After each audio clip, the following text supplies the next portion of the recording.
Welcome to NeuroNoodle's Neurofeedback and Neuropsychology podcast featuring tech legend Jake Gunkelman. He's the man who has read well over 500,000 brain scans, and Dr. Marie Swingle, author of iMinds. Our goal is to provide information and promote options for better mental health. The NeuroNoodle podcast is supported by listeners and businesses just like you.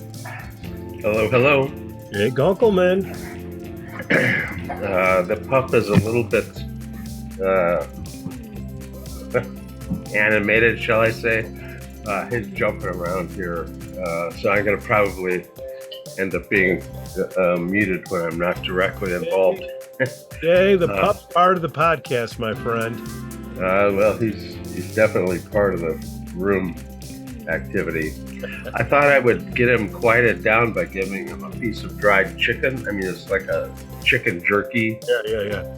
Dried chicken breast strips. And, you know, I toss it. You'd think he would, like, treat it like something to eat, but he jumps around it and attacks it for a while, and then finally he'll start to chew on it and eat it. But I thought he would pop it like an aspirin. Yeah.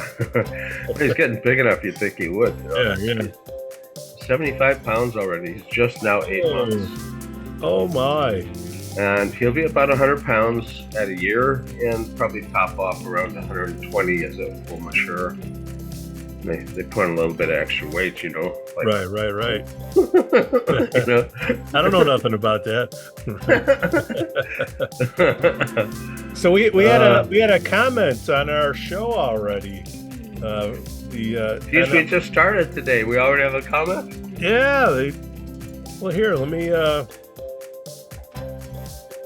just read it here.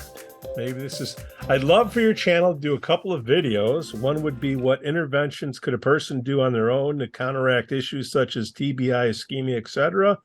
The second would be what food, supplements, chemicals can a person use to help alleviate, heal some of these issues? Understanding that might not necessarily be in your collective wheelhouse, true, but the average TBI brain issue person doesn't typically hear practical tips for specific issues. Thanks. That's coming from Mark Meme. All right. It's a good idea. You know Michael Pierce? Yep. He would be a good one to have on to talk about the supplements and that sort of additional biochemical aspect of assisting somebody with the TBI. Right. But, talking about treatment and TBI and EEG and all of that, we can definitely cover that as an issue. And the ability to recover from the ischemia is extremely well documented. We have multiple cases with the pre-post data showing that the ischemic features in EEG are gone. Not just attenuated, but just they're gone. I do recall a lot of bad art has been done on ischemia by one Jay Gunkelman. Yes, I'm the world's worst artist. Good enough. Good enough for us. Yeah, I have the excuse, I cut those 4 fingers off, right, and had to put back on. But it's just an excuse. My penmanship and stuff wasn't that great prior to the removal and replacement. If humankind, it constantly evolves. If that's true, why isn't there a finger coming out of her upper lip?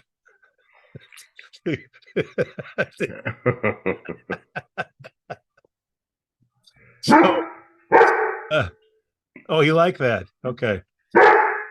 Even more.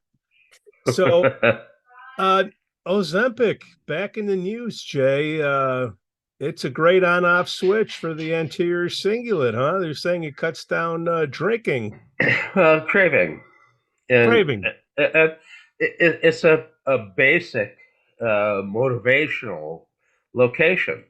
And if it's cutting down on craving for food, could also cut down on other cravings. Addiction has the anterior cingulate in 1/3 of the drug addicted population, they're not over aroused as a drive. They're not trying to stabilize and calm themselves with the drugs. They have an anterior cingulate feature, and that as a drive in addiction ends up not responding to the posterior alpha theta training. They have to treat that at the frontal midline. We published an N of 30 outcome at 1 year follow up, and had 100% of them still clean and sober. But we only did the treatment based on the EEG phenotypes. We didn't do the treatments based on the fact that they were addicted, and the alpha theta has been shown to have efficacy, and it does have efficacy in addiction. We based their treatment based on their phenotypes. 2/3 of them got alpha theta based on the phenotypes they had of overarousal. Fast alpha, alpha theta training. Low voltage fast EEG, alpha theta training. Beta excess in EEG, alpha theta training. But the other 1/3 of the addicted population had an anterior cingulate failure. And that you have to treat that up front. The anterior cingulate's up here, not at the back of the head. And the fact that we ended up with everybody treated is an unreasonably high expectation. Peniston had 70%. That's the 2/3 that have the alpha theta as the match. And, we just basically found the other drive mechanism and treated both drives in these people basing our intervention on their phenotype, not based on their behavioral DSM categorization as an addicted person. Regardless of what they would have been complaining about, their phenotype drove the treatment, the training that was being done. It wouldn't have mattered if they came in with a different complaint. The training was basically directly described in the 2005 paper. If you have this phenotype, you get this treatment. So it was a validation in a large respect of the predictive value of the phenotypes anyway. Dr. Marie, thank you for showing up. How are you? Good morning. I'm well. How about you two? We're talking about the miracle drug Ozempic and all the wonderful things it can do. And there's an article out there that says, hey, it can cut down on drinking or cravings for having. Yeah. And it's all about the motivational aspect of the anterior cingulate craving. Yeah, Dirk de Ritter ended up showing the effect on craving very nicely. So it's something that we've actually got outcome studies on eating disorder craving specifically. And there's lots of different kinds of cravings, but his study was specifically on those with severe eating disorders and their experience of craving. Yeah, it doesn't surprise me at all. I mean, in terms of, the way people in our profession look at the brain, we have broader classifications of what a phenotype or a signature can draw us to. Most lay people, when they think of addiction, they think of, essentially cocaine and heroin, followed by alcohol. But even alcohol, we talk about alcoholism. We don't necessarily talk about addiction to alcohol. Even in terms of the terms, it's alcohol use disorder. So, I mean, I think a lot of this just boils down to semantics and labeling. But when the brain is master wheel driving, as Jay said, a craving, that can be anything. And I mean, the one thing we're not even talking about is food restriction, right? We always talk about the consumption, but sometimes there's also the restriction. Yeah, so that's where the what I tend to call signatures. I think more broadly we talk about phenotypes. It's critical to look at that if you're going to be targeting through neurotherapy. One thing though about Ozempic, I'm not completely anti-pharma. There is a place for it. But one of the things they've kind of shown about it is, once you're on it for life. meaning you drop some nice weight if you're morbidly obese, but once you stop it, it all comes back. And a big difference with EEG intervention is we make really solid changes in the neurophysiology, where people might come back for booster sessions here and there, but generally, once it's fixed, it's fixed. A person has much more control. Now, iMinds is a book on internet addiction. That's a few chapters are on that, Dr. Marie. Do you think this Ozempic can cut down internet addiction, gambling? That I'm just throwing it out there. If it can cut down on cravings, well, I have a craving to go play the slots. You think it can help with Yeah, I mean, these are $1 million questions. I mean, we have substance addictions, we have behavioral addictions, and we have process addictions. And one of the huge things about interactive screen, addiction per se, is a great component of that is actually process. I think it hooks in much stronger to the arousal template.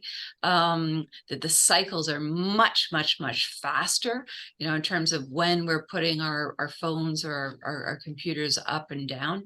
No, I mean, it would be really interesting. The other thing is content, right? So I think one of the reasons why I'm not saying the issue eludes the public a little bit more is I think it's much more complex than a lot of the quote unquote standard addictions. If you have an alcohol problem, you have an alcohol problem. That's kind of it. The other big thing is abstinence is not an option. You need interactive technology to function in the real world. You want it. It's not all evil. So yeah, who knows? But I'm not sure I'd look to pharma for this one. I'd look to, cultural change. Well, it's definitely everybody's talking about it. Everybody's on it. The compound pharmacies are making a killing while they're still open. Yeah. I guess it just proves the concept that a flip can be switched. It's just what is your medium of flipping that switch? A drug or neurofeedback, right? So, Does anybody know, by the way, are there any long-term studies? Because we do know that some pharma interventions, you need more and more, and some stop working, while others, you just stay on the same regimen throughout your life and your AO. Epilepsy drugs, for example, slow, steady, same dosage throughout your life. And okay, not again, we should talk about neurotherapy and epilepsy, because I think it's a air quote better solution. But other pharmaceuticals, certain classes of antidepressants are the classic example. Sleep aids, classic example. You need more and more and more, and then they stop working. Does anybody on this panel know about long-term? Fen.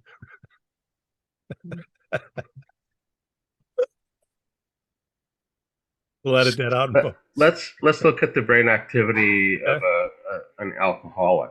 Okay. And watch the process of alcohol consumption on that brain activity. Cool. So this is screen share du jour.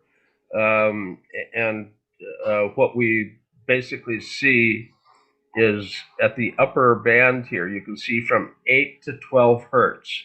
These are z-scores, so they're minus. They're missing their alpha. They have a low voltage fast EEG, and they have a deficit of alpha.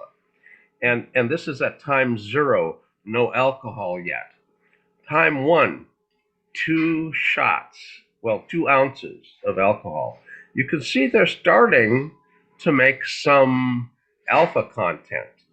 2 more shots, now they're making alpha. You may start here. 4 shots in, they get to where you started. And obviously, if they continue, the last bit of this, the alpha starts to slow, and like a normal person.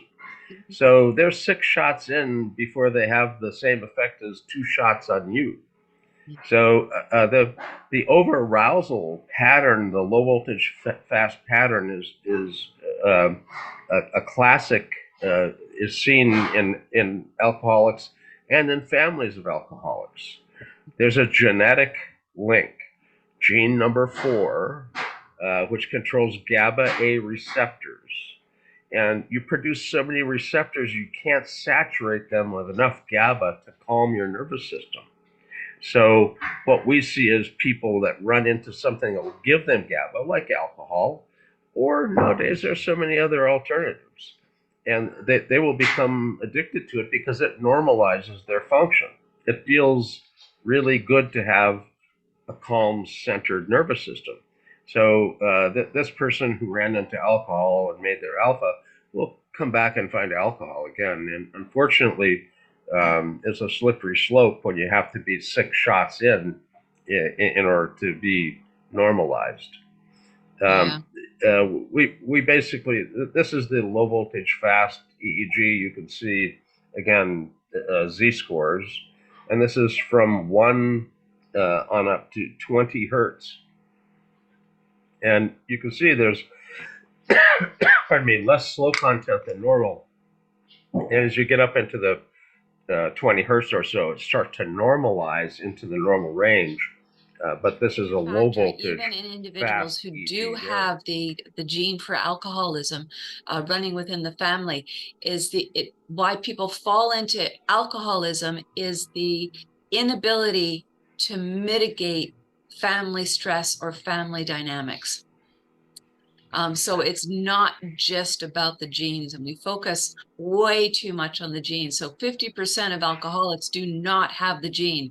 50% of people with the gene, same thing. And it's the inability to mitigate family stress that's the tipping point.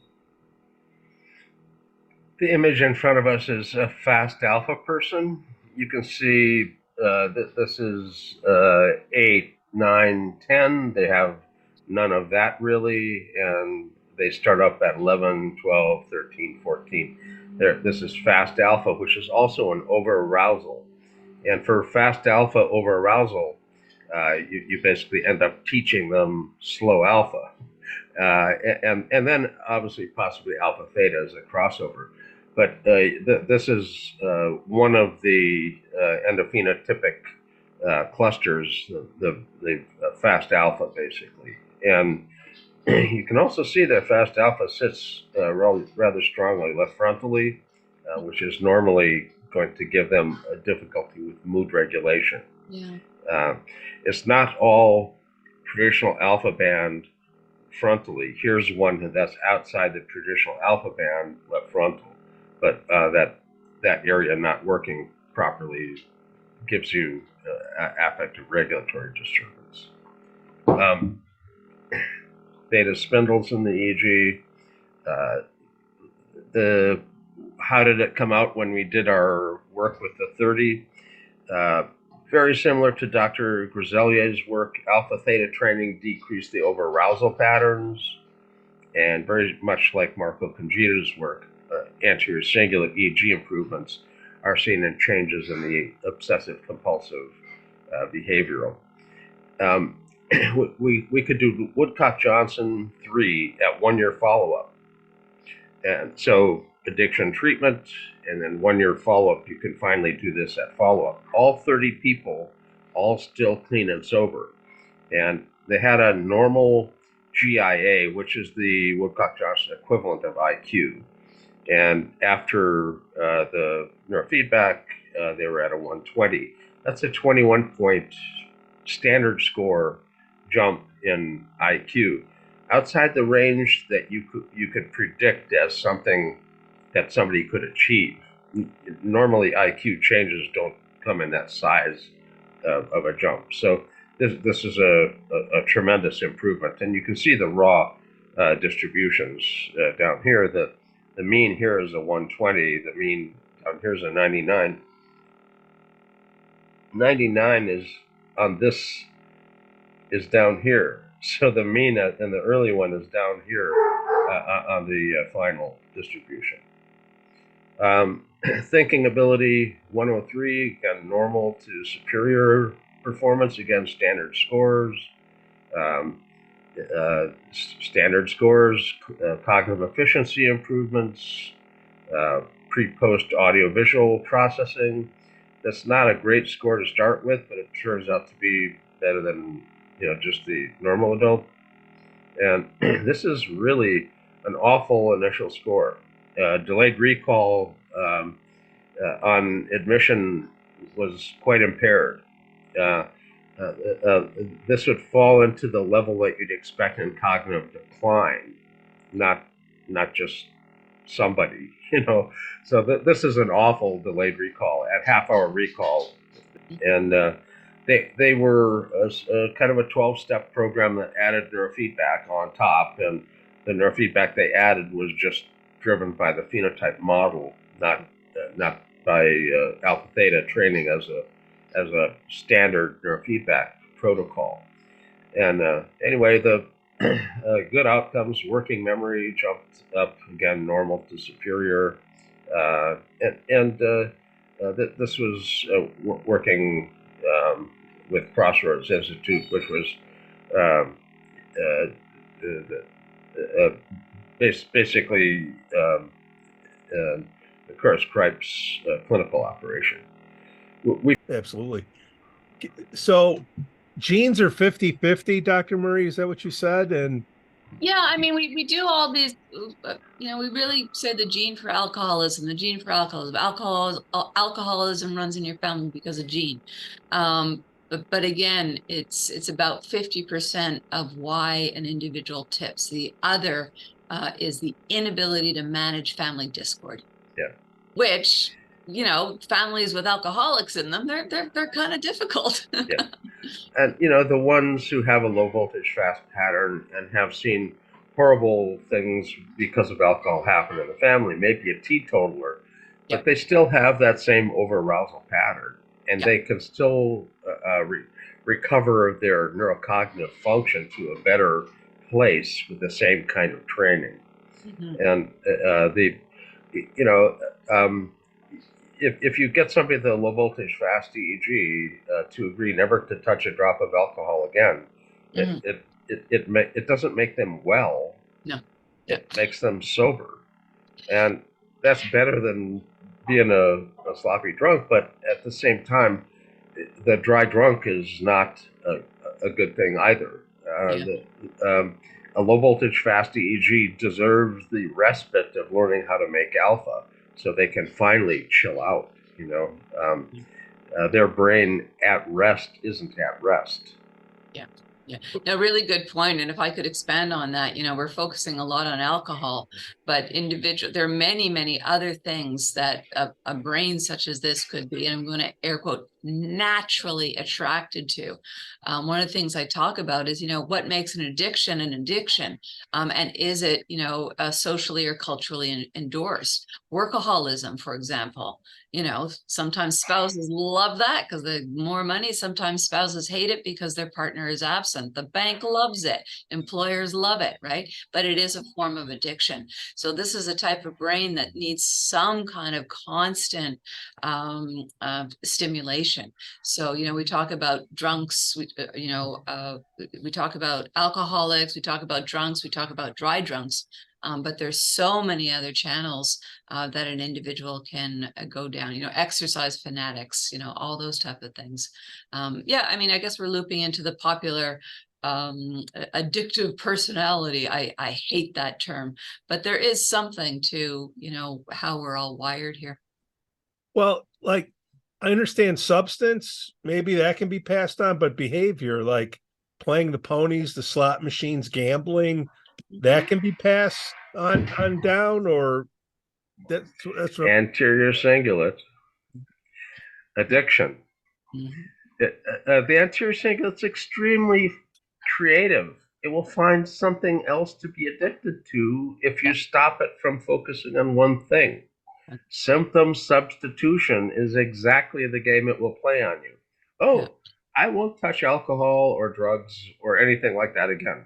Oh, there's internet or gambling or ponies, or I mean, it can be addicted to some things we probably can't even come up with as an idea ourselves. It's very creative, and it can also be obsessed with not doing. Yeah. The akinetic mute is the logical extreme at the other end, and both ends are operated by the same system. If it's working well, you have cognitive and emotional flexibility. That's the anterior cingulate in its prime, doing what it should be doing. When it's not working, you're either locked on or locked off, or don't have the ability to control the on and off. But if you're locked on, it's like obsessive compulsive, which can give you oppositional defiance as well, perseverative things. If it's locked off, it's amotivation, lack of initiation, anhedonia, and akinetic mutism as a logical extreme. Yuri Kropotov put a cannula in, and the akinetic mute brought to the lab for treatment.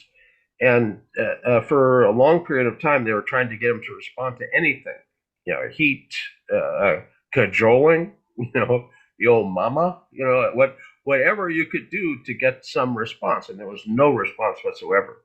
The cannula is implanted. They put a little drop of liquid nitrogen. Bzz, the frontal cingulate is zapped, frozen, and whatever his name was popped into full interaction, talking with people, interacting with folks. It shows exactly where the problem is. I don't recommend cannulas being implanted for normal folks, but you can get at the same spot with a lot of techniques, including neurofeedback, TMS. TMS is approved for obsessive compulsive disorder. You have to have the right kind of magnet to point deep enough at it, but H coil or double cone coil, regular figure 8 flat coil won't do it. Anyway, we've got lots of approaches that can get there. DC stim, high density DC stim, the infraslow or infralow frequency training can end up influencing the anterior cingulate really quite well. So there's a lot of techniques that are out there. It's just a matter of finding somebody who knows how to use which one of the techniques you're going to be using. If I could loop back before Pete jumps in, just to, what was Jay was saying at the beginning when he was speaking, an analogy that I like to use in terms of, addictive behavior, latching onto something, is just think about, especially with children, there's a hook in the water. Okay. And the hook is going to hook something. It's just a matter of what it hooks first. Okay. And again, it can hook onto sports, and you can have the best elite athlete, or it could hook onto drugs, in high school, same type of thing. And then again, through the lifespan, you always kind of have that hook, unless you train it down, unsharpen your hook. Let's sell some books, Dr. Marie. How do you address it in iMinds for the poor souls that have not purchased your book yet? Oh, well, oh my goodness. Do you have a book? Oh, well, look behind me. Oh. Should we have my dancing book, the perfect Christmas present? No. Okay, seriously. Thanks for great the plug. Graphics. I have to say, great graphics. Updated. Okay. Yeah. No, I mean, the world takes all types, right?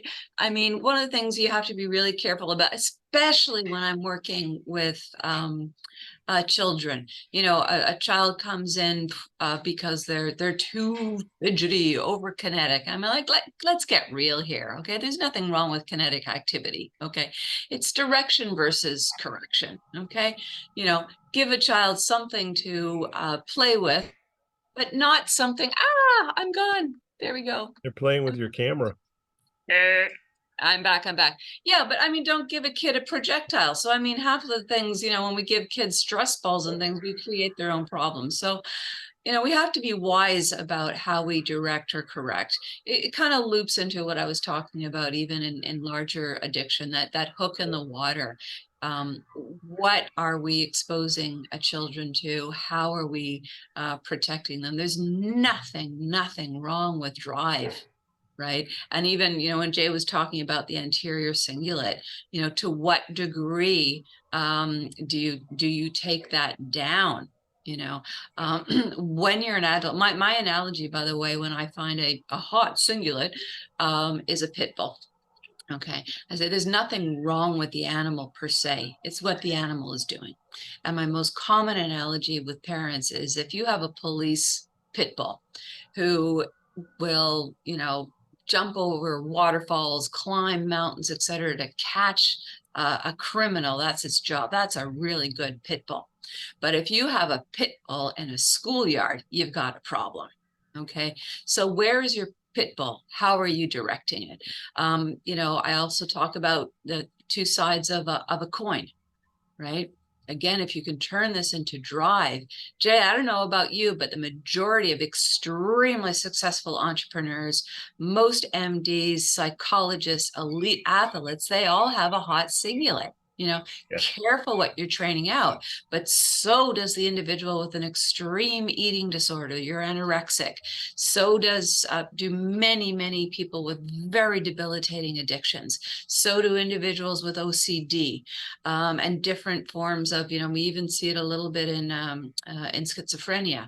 So again, it's yes, look at the phenotype, but also look at how it has expressed itself. And to loop back to shameless promotion of the book, I go into great detail about that, especially with children. But my big issue is, the major hook now for most individuals is interactive technology. And that loops in, unfortunately, to exacerbating, sometimes even causing depression, anxiety, insomnia, marital difficulties, erectile dysfunction, blah, blah. I can go on. And I do for almost 600 people. We're in the feedback business, right? So, and we learn from the feedback. Life is feedback. Yeah. And some people don't want to take the time to get the feedback, but dopamine comes in. That's the positive, thing that you get when you're feeding whatever the addiction is. How does dopamine come into play? I'll take anybody's answer on this. How doesn't it? The frontal lobe ends up being the location where dopamine has its primary effects in the brain. Now, it's frontal, but it's also deep in the frontal, the basal ganglia, nucleus accumbens. Nucleus accumbens is your reward center. It's pleasure, but it's also unpleasure. Notice I didn't say pain, because for some people, pain is not an unpleasure. So, it's how you learn about that. But that center, the movement centers, substantia nigra, where dopamine loss gives you a Parkinsonism. All the frontal basal nuclei require dopamine, but they also require other, neurochemistry as well. But that's where you're going to find it, and it's associated with reward.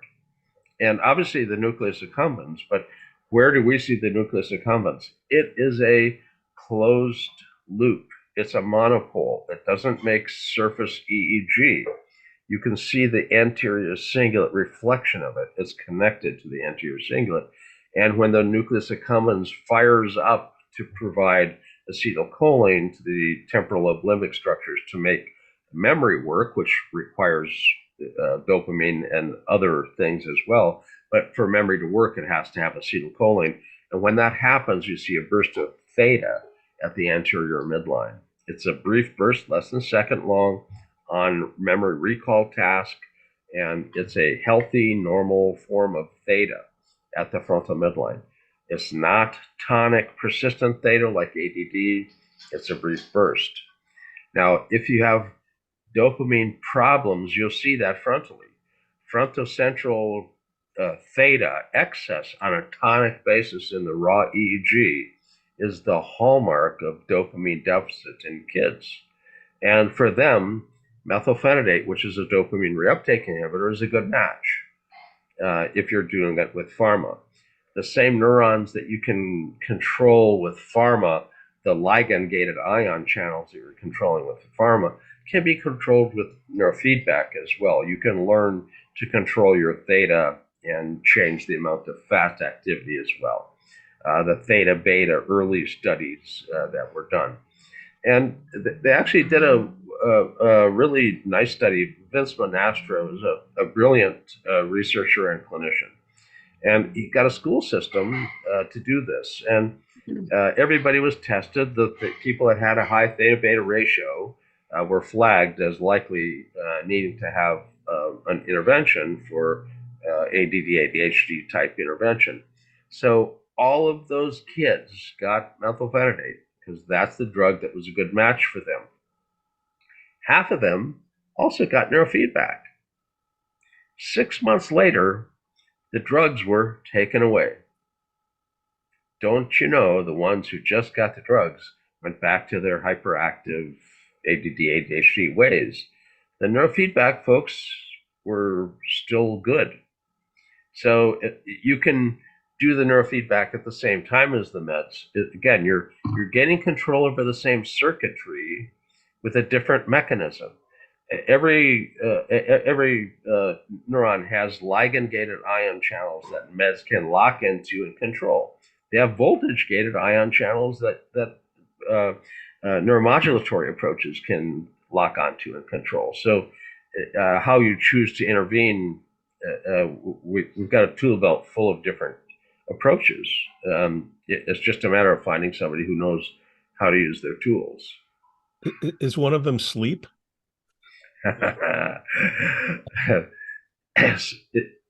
Sleep is foundational. Yeah, let's just jump in here. Numerous studies are now pointing out not just the adults, but children are now getting an average of 1 less hour sleep a night. Yeah, that is not ADHD. That is not, that for children, that's, that I was going to use some really harsh words, but that could even go and affect development. That's a horrible form of deprivation. We talk about how children, are hungry and the poverty associated with hunger, but also, the poverty associated with lack of sleep. Well, give them Adderall and Ritalin. Yeah, wake them up. Yeah. Actually, Jay, would you mind also, one of the things we always talk about dopamine, I also want to interject serotonin, especially in eating disorders, how food restriction can actually play with serotonin. And one of the things that a lot of, again, lay people don't get is not eating to an anorexic doesn't feel bad. It feels good. Can you take us into the brain on that, please? A major source of serotonin is your bowels. Mm-hmm. So, eating is going to end up interacting. Mm-hmm. But the theta beta ratio is no longer a valid way to identify ADD, ADHD. The 2 hours less sleep per night is what the actual stats are. In 1999, the effect size was tremendous. The ability to separate one curve from another is the effect size, and this would give you 95 to 98% accuracy identifying normal kids from ADD just with that ratio. Yeah. CZ, theta beta ratio, simple stuff. Yeah. Across time, it's no longer effective. An effect size like this, you get a 50-50 chance at best. So the theta beta ratio is no good anymore. Why? Well, here's the original studies clinical group with their mean and standard deviation. Here's the normal with their mean and standard deviation. Their standard deviations didn't even touch. That's how well they separated the two curves. But across time, with 2 hours less sleep per night now, the theta beta ratios have been going up for the clinical and the normal group. The normal group now is worse than a clinical group was in 1999. Yep. So when you look at their EEG, the amount of theta is up because of drowsiness. In vigilance modeling, they'll talk about A stages where alpha's at the back of the head and then the front of the head, and you're less vigilant with alpha up front, and then alpha drops out and theta start to happen. Well, by the time you're producing theta, you're in a light stage 1 drowsiness. And kids with ADD present with less apparent consciousness. There's a measurement called the BIS index. It's a single electrode you put on the forehead. It's concentric. It actually is multiple electrodes on a single pad, concentric electrodes. And it looks at the EEG, and it gives you a number from 0 to 100. 100 is wide awake. They can do surgery on you at about 60. And when you're wide awake and conscious, you get a very high number. But ADD kids looking you in the eye saying they're awake have numbers that look like stage 1 sleep. They're not awake and alert and focused. They're kind of drowsy, unfocused. And sleep is at the heart of all of this. Nowadays there's sleep monitoring technologies. You can monitor sleep with rings and Fitbits and Apple Watches, and goodness knows that there's no reason not to know what your sleep is doing. Tracking it allows you to know when you need to have an intervention on your sleep. There are ways to help fix sleep onset insomnia with neurofeedback. There's ways to assist in fragmented sleep. If you have disordered sleep, it's time to end up having it figured out. Some people need to get to a sleep lab to have a more formal test, but you can also tell whether they have to go to a sleep lab by a 10-minute eyes closed EEG, watching whether they have a precipitous descent into stage 2 sleep, which would qualify them as in a sleep lab. It's called an MSLT, multiple sleep latency test. It's an afternoon. They bring you in. They hook up only the EEG, no respiratory, body position, anything like that, just the EEG. And they tell you to go lay down and take a nap. And if you fall asleep faster than 5 minutes on the average, and you get 5 tries, they bring you back because you can't stay awake. Normal people take a little while to fall asleep. And if you lay down and clunk into sleep, that's not a healthy transition. It's a flag that your sleep at night is not restorative. And they have to then do sleep study to figure it out. What do you have? Apneas? Is it obstructive or central apnea? Do you have restless leg syndrome? Is this a circadian rhythm issue? And the monitor technologies will identify circadian rhythm issues real well. You can treat a circadian rhythm issue with bright lights in the morning and melatonin in the evening to try to reset your body clock. The big problem with the circadian rhythm sleep disorder, folks, is that it is a real strong predisposition for later life bipolar. So if you don't treat it and fix it now when it's a kid problem, they're going to grow into an adult. And bipolar is really not commonly diagnosed in kids because you don't start to see the cycling until they become late teens, 20s, 30s. By then, it becomes obvious that this is a cycling bipolar. If I could interject, I think it's grossly misjudged in kids. You're crying and you see a puppy and you're all happy, or you can really kids' moods do go up and down. But one of the things, if I could just go back probably a minute and a half into what Jay was sharing before he started to get into the very serious ailments associated with sleep. Just common sense 101. Not that I don't want tons of people coming to my clinic, but for many, many people, turn off your devices 2 hours before you go to bed, and go to bed 1 hour earlier. I'd say for many, many people, your sleep issue will be resolved. Yeah. There's actually handouts from sleep labs called Sleep Hygiene. Yes. It's not taking a shower before you go to bed. Is your room truly darkened? You might need to have blackout shades or curtains, and actually to get the room dark enough not to be awakened at a level by the light. Is your alarm clock a bright, flashy white or red light facing right at you, blinking every second? Those kinds of things are disruptive at a subconscious level to the quality of your sleep. What's the room temperature? When did you eat last? Were you consuming alcohol or something else?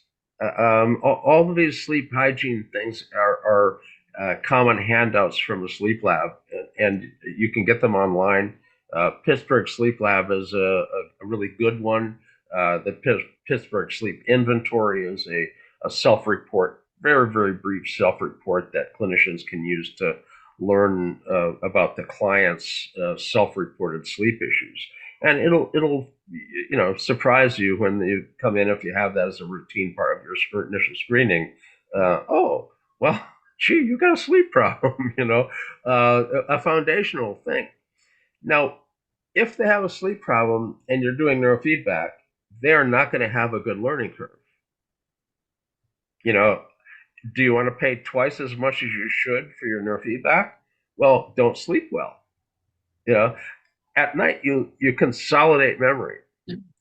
I learned X amount from my neurofeedback session today on how to operate my brain that I've been fumbling around with all these years. And that X amount I took to go to sleep.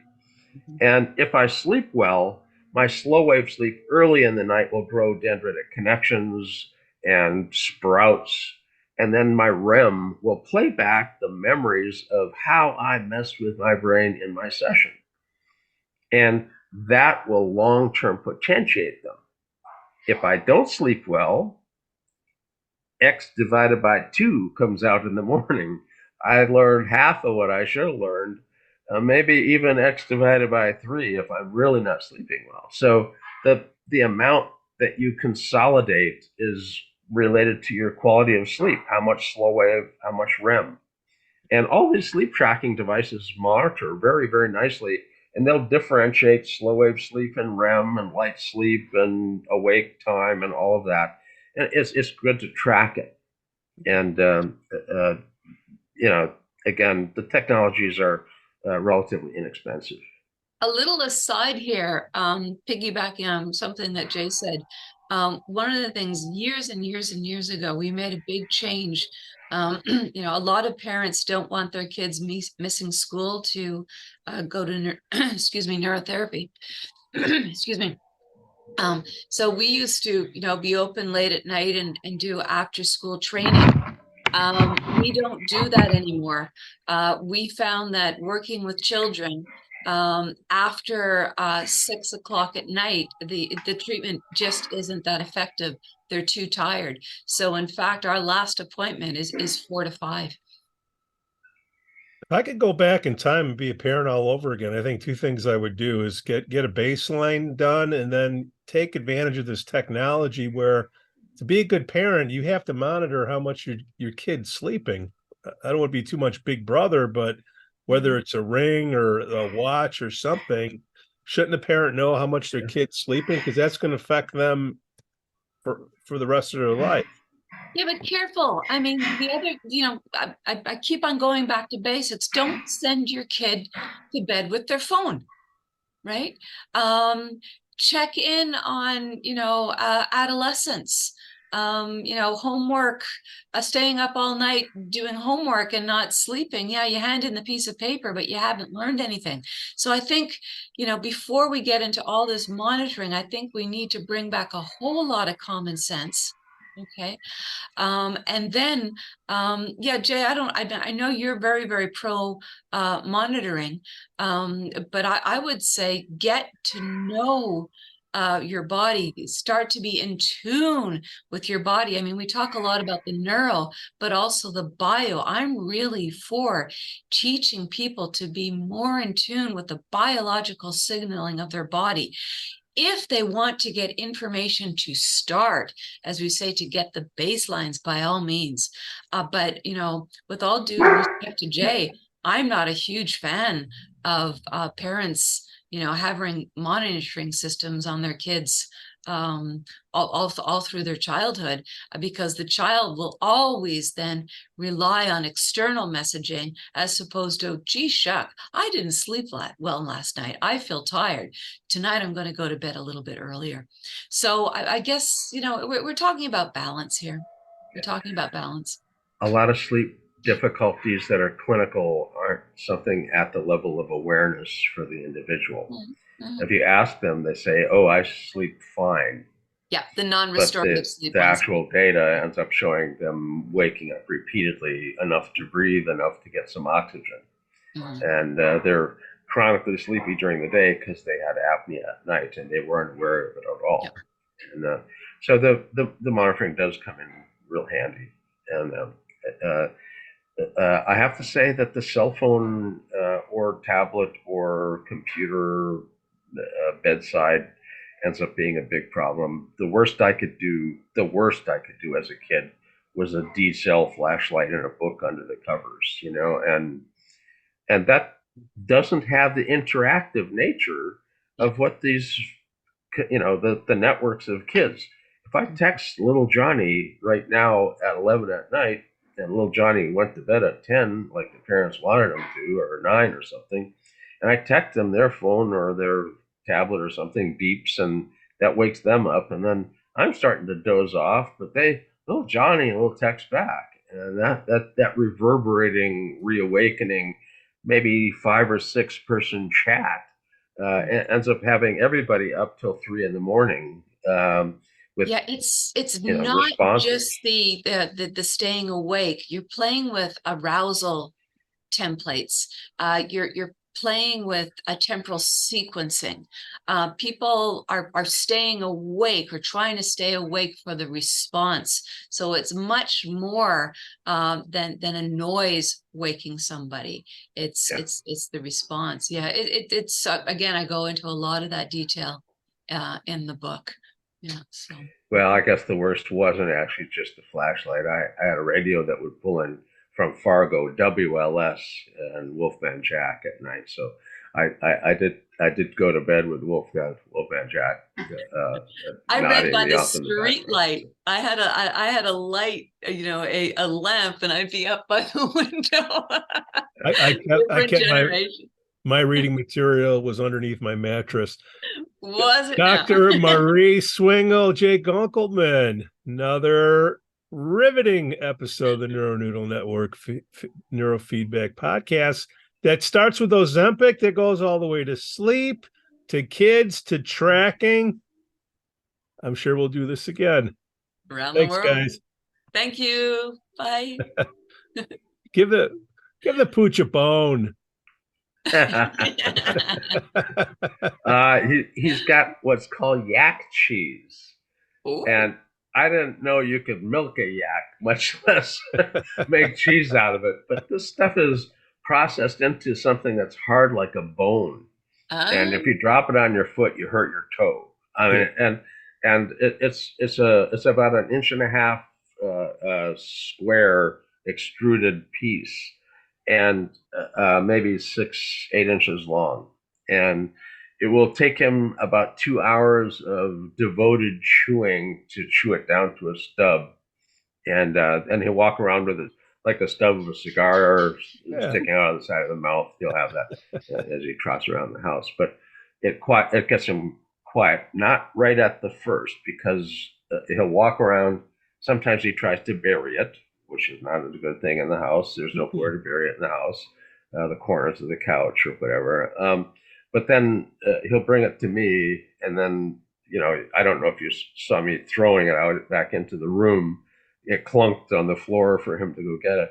Yeah. But eventually he realizes he's going to chew it. And then for 2 hours, he's focused. Don't get him addicted. I just didn't get it started early enough. Jay Marie. Addicted to yak cheese. Yeah, yak cheese. That's usually after my 12th beer. All right, guys, see you next week. Bye. The Neuronoodle podcast is supported by listeners and businesses just like you.